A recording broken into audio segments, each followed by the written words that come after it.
ಆತ್ಮೀಯ ವೀಕ್ಷಕರೇ, NCTE ಒಂದು ಹೊಸ ಕೋರ್ಸನ್ನು ಬಿಡುಗಡೆ ಮಾಡಿದೆ. ಆ ಒಂದು ಕೋರ್ಸನ್ನು ಕಂಪ್ಲೀಟ್ ಮಾಡದೇ ಇರುವಂತಹ ಒಂದು ಶಿಕ್ಷಕರ ನೇಮಕಾತಿಯು ಅಮಾನ್ಯ ಅಂತ ಹೇಳಿದೆ. ಯಾವ ಕೋರ್ಸು, ಯಾವ ಶಿಕ್ಷಕರಿಗೆ ಯಾವ ಕೋರ್ಸು, ಯಾರಿಗೆ ಯಾವ ಒಂದು ಸಮಯ ಏನು ಅಂತ ಡೀಟೇಲ್ ಆಗಿ ಎಲ್ಲವೂ ಕೂಡ ನೋಡ್ತಾ ಹೋಗೋಣ. ಬನ್ನಿ, ಇನ್ನೂ ನಮ್ಮ ಚಾನಲನ್ನು ಸಬ್ಸ್ಕ್ರೈಬ್ ಮಾಡಿಲ್ಲ ಅಂದರೆ ಸಬ್ಸ್ಕ್ರೈಬ್ ಮಾಡ್ಕೊಳ್ಳಿ, ಸೊ ದ್ಯಾಟ್ ನಾವು ಮಾಡುವಂತಹ ವಿಡಿಯೋಗಳ ಲೇಟೆಸ್ಟ್ ನೋಟಿಫಿಕೇಶನ್ ತಮಗೆ ಬರುತ್ತೆ ಅಂತ ಹೇಳ್ತಾ, ತಾವು ಇಲ್ಲಿ ಗಮನಿಸಬಹುದು, ಕೋರ್ಸ್ ಸಿದ್ಧಪಡಿಸಿದ ರಾಷ್ಟ್ರೀಯ ಶಿಕ್ಷಕರ ಶಿಕ್ಷಣ ಮಂಡಳಿ. ಕೋರ್ಸ್ ಮಾಡದವರ ನೇಮಕಾತಿ ಅಮಾನ್ಯ. ಈ ಒಂದು ಶಿಕ್ಷಕರ ನೇಮಕಾತಿಗಾಗಿ ನಡೆಯುವಂತಹ B.Ed ಪದವಿ ಏನಿದೆಯಲ್ಲ, ಸೊ ಆ ಒಂದು ಪದವಿಯನ್ನು ಪಡೆದು ನೇಮಕವಾಗ್ತಾರೆ ಶಿಕ್ಷಕರು.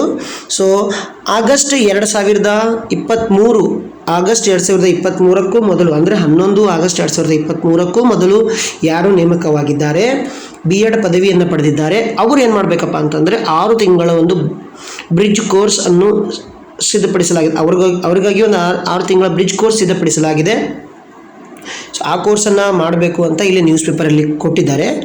ಸೊ ಇಲ್ಲಿ ಒಂದಿಷ್ಟು ಇನ್ಫಾರ್ಮೇಷನ್ ಇದೆ, ತಾವಿಲ್ಲಿ ಗಮನಿಸಬಹುದು. ಏನಪ್ಪ ಅಂತಂದರೆ, B.Ed ಪದವಿ ಪಡೆದ ಶಿಕ್ಷಕರು ನಿಗದಿತ ಸಮಯದ ಮಿತಿಯೊಳಗೆ ಬ್ರಿಡ್ಜ್ ಕೋರ್ಸನ್ನು ಪೂರ್ಣಗೊಳಿಸಬೇಕಾಗುತ್ತದೆ. ಈ ಕೋರ್ಸನ್ನು ಯಾವುದೇ ಶಿಕ್ಷಕರು ಪೂರ್ಣಗೊಳಿಸದಿದ್ದರೆ ಅವರ ನೇಮಕಾತಿಯನ್ನು ಸಹ ರದ್ದುಗೊಳಿಸಬಹುದು. ನ್ಯಾಯಾಲಯವು ಈ ಆದೇಶವನ್ನು ಎಲ್ಲ ರಾಜ್ಯಗಳು ಮತ್ತು ಕೇಂದ್ರಾಡಳಿತ ಪ್ರದೇಶಗಳಲ್ಲಿ ಜಾರಿಗೆ ತಂದಿದೆ. ಸುಪ್ರೀಂ ಕೋರ್ಟ್ನಲ್ಲಿ ಶಿಕ್ಷಕರ ಪರವಾಗಿ ಹೋರಾಡುತ್ತಿರುವ ವಕೀಲರ ಪ್ರಕಾರ, ಕೋರ್ಸ್ ರಚನೆಯಾದ ನಂತರ 69,000 ಶಿಕ್ಷಕರ ನೇಮಕಾತಿಯಲ್ಲಿ ಆಯ್ಕೆಯಾದ 35,000 ಶಿಕ್ಷಕರು ಸಹ ಈ ಕೋರ್ಸನ್ನು ಮಾಡಬೇಕಾಗುತ್ತದೆ. ಸೊ ಅಂದರೆ ಒಂದು 69,000 ಒಂದು ಶಿಕ್ಷಕರ ನೇಮಕಾತಿಯಾಗಿದೆ ಅಂತೆ, ಅದರಲ್ಲಿ 35,000 ಶಿಕ್ಷಕರು ಈ ಒಂದು ಕೋರ್ಸನ್ನು ಮಾಡ್ಕೊಳ್ಬೇಕಾಗುತ್ತೆ ಅಂತ ಹೇಳ್ತಾ ಇದ್ದಾರೆ. ಬಟ್ ಇಲ್ಲಿ ಒಂದು ಡೌಟ್ ಇದೆ ಸ್ನೇಹಿತರೆ. ಸೊ ಈ ಒಂದು ಇನ್ಫಾರ್ಮೇಷನ್ ಎಷ್ಟು ಶೇರ್ ಆಗುತ್ತೋ ಅಷ್ಟು ಏನಾಗುತ್ತೆ, ಇದರೊಂದು ಕ್ಲಾರಿಟಿ ಸಿಗುತ್ತೆ. ಇದರ ಬಗ್ಗೆ ಇನ್ನೂ ಕೂಡ ಕೆಲವೊಬ್ಬರಿಗೆ ಹಲವಾರು ಅನುಮಾನಗಳಿದ್ದಾವೆ. ಇತ್ತೀಚೆಗೆ ನನ್ನ ಕೆಲವೊಂದು ಗೆಳೆಯರು ಹೇಳ್ತಾ ಇದ್ದಾರೆ, ಅಂದರೆ ಅವರಿಗೆ ಹೈಯರ್ ಇನ್ಫಾರ್ಮೇಷನ್ ಸಿಕ್ಕಿರೋ ಪ್ರಕಾರ ಇನ್ನು D.Ed ಮತ್ತು B.Ed ಅಲ್ಲಿ ಒಂದಿಷ್ಟು ಗೊಂದಲಗಳಿದಾವಂತೆ.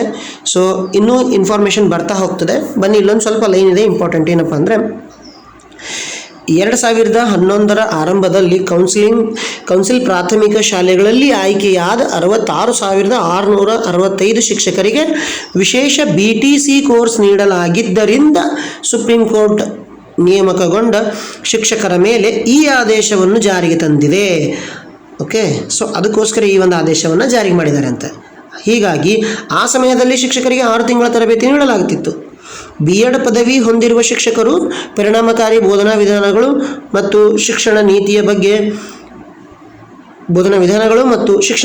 ಬಗ್ಗೆ ಮಾಹಿತಿಯನ್ನು ಪಡೆಯಲು ಸಾಧ್ಯವಾಗುವಂತೆ ಈ ಹೊಸ ಕೋರ್ಸನ್ನು ಪ್ರಸ್ತುತ ಮತ್ತು ಭವಿಷ್ಯದ ಮಾನದಂಡಗಳಿಗೆ ಅನುಗುಣವಾಗಿ ಸಿದ್ಧಪಡಿಸಲಾಗುವುದು ಅಂತ ಕೊಟ್ಟಿದ್ದಾರೆ. ಇನ್ನೂ ಏನೆಲ್ಲ ಇನ್ಫಾರ್ಮೇಷನ್ ಇದೆ ಅನ್ನೋದನ್ನು ನಾವು ಮುಂದೆ ನೋಡ್ತಾ ಹೋಗ್ತೇವೆ. ಸೊ ಈ ಬಂದಂತಹ ಒಂದು ಇನ್ಫಾರ್ಮೇಷನ್ ಫ್ರೆಂಡ್ ಸರ್ಕಲಲ್ಲಿ ತುಂಬಾ ಶೇರ್ ಆಗ್ತಾ ಇತ್ತು. ಏನಿದೆ ಅಂತೇಳಿ ನಾವು ಈ ಒಂದು ವಿಡಿಯೋನಲ್ಲಿ ನೋಡಿದ್ದೇವೆ. ಮುಂದಿನ ಒಂದು ವಿಚಾರಗಳನ್ನು ನಮ್ಮ ಈ ಒಂದು ಯೂಟ್ಯೂಬ್ ಚಾನಲಲ್ಲಿ ಅಪ್ಡೇಟನ್ನು ಕೊಡ್ತಾ ಹೋಗ್ತೇವೆ ಅಂತ ಹೇಳ್ತಾ, ಇದು ಒಂದು ನ್ಯೂಸ್ ಪೇಪರಲ್ಲಿ ಬಂದಂತಹ ಒಂದು ವಿಷಯ.